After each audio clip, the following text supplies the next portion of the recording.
So I first thought taking off this emblem was going to be easy, but it wasn't. It's decayed over age, it's falling apart, the rubber's sticking, it's got adhesive that's good for 180 miles an hour to not fall off on the track. And then so to prevent scraping the paint, I taped it up and wanted to cover around the outline and make sure I'm only scraping where the adhesive for the emblem is. So I've got it protected, I'm scraping, I'm continuing to pry it off carefully. I had to wrap the putty knife with tape, and that really didn't do anything, which is why I then taped up the trunk lid itself.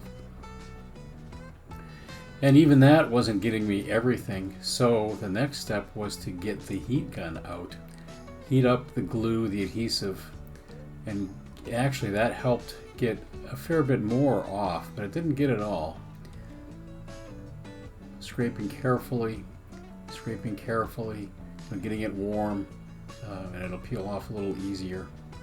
But even so, you can see there's quite a bit of residue left. So then I marked the four corners of the emblem, top, the two wings, and the bottom. And then once I've got that in place, go through with some solvent remover, also known as gasoline, and keep scrubbing that. It got quite a bit off, but still not all. Try some more heat, getting some more. And this adhesive is really stuck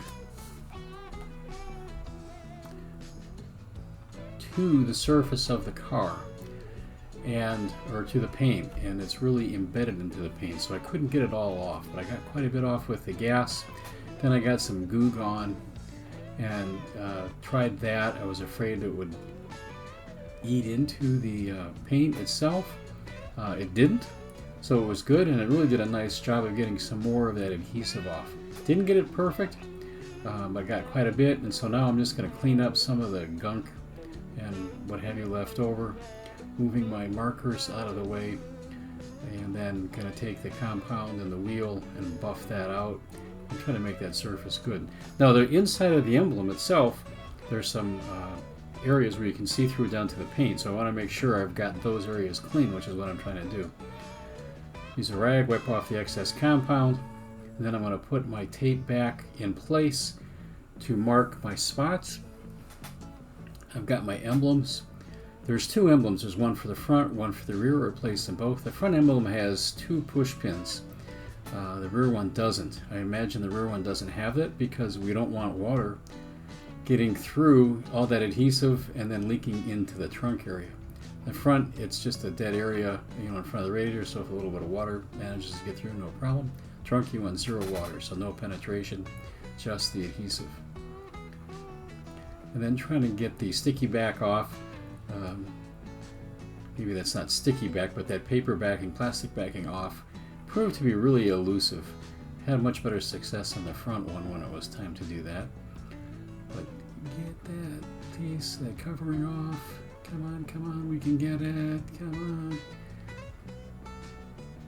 on. There we go. And then just peel that off.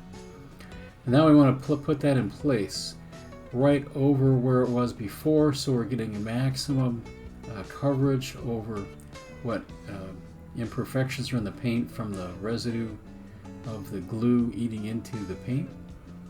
Get it in place and then push. And it's pretty adhesive, so just get it in place, push down,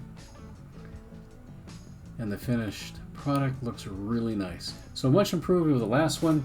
A lot of the pieces had broken away and were looking pretty pretty ratty, and it had faded, and so now we've got a brand new emblem. Cost of the two emblems I found on eBay for the two of them was a little over $100, $110 I think, something like that, $106.95 or something like that. That was the best price I found, and there you go. Looks great.